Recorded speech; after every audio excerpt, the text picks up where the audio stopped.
क्या वाकई सम्मान कर रहे हैं संबित पात्रा जी, अखिलेश प्रसाद सिंह जी? क्योंकि उन्होंने सीधे किसानों से के साथ जोड़ दिया आंसुओं को, और उनके नेता ये भी कह रहे थे कि भाई ये तो घड़ियाली आंसू है, दिखावे के आंसू है। नाना पटोले जो महाराष्ट्र कांग्रेस के आज ही बने अध्यक्ष है।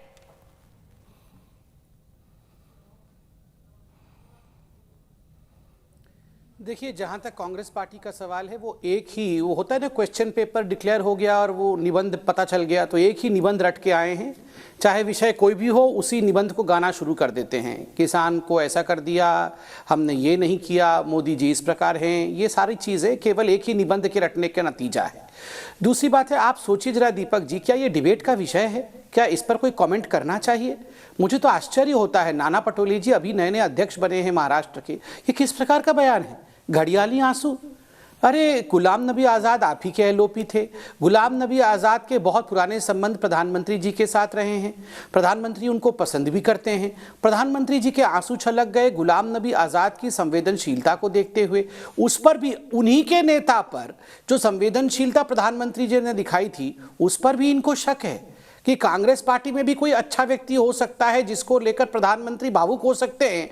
उनको उस पर भी विश्वास नहीं हो रहा है। दूसरी बात है, आप याद करिए, ये तो कांग्रेस पार्टी के इस प्रकार के लोग हैं, जब प्रधानमंत्री अपनी मां से मिलते हैं गुजरात में, उस पर भी राजनीति कर लेते हैं कि प्रधानमंत्री अपने मां के साथ फोटो ऑप करते हैं। मां को भी छोड़ते नहीं है, मां बेटे के भी मिलने को, उस पर भी राजनीति करना इस कांग्रेस पार्टी को आता है, उसको भी छोड़ते नहीं है।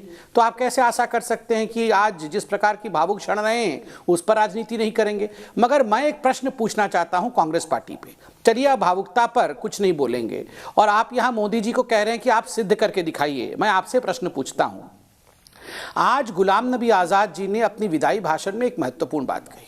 उन्होंने कहा, मैं भारत का एक मुसलमान हूं और मुझे गर्व है कि मैं कभी पाकिस्तान नहीं गया, और मैं आज गर्व के साथ कह सकता हूं हिंदुस्तान में मुसलमानों की जो स्थिति है वो पूरे विश्व में सबसे अच्छी स्थिति है। सबसे खुशी खुशी हम हिंदुस्तान में रहते हैं। इससे खुशी का और कोई तकरीर किसी और देश में हो ही नहीं सकता है।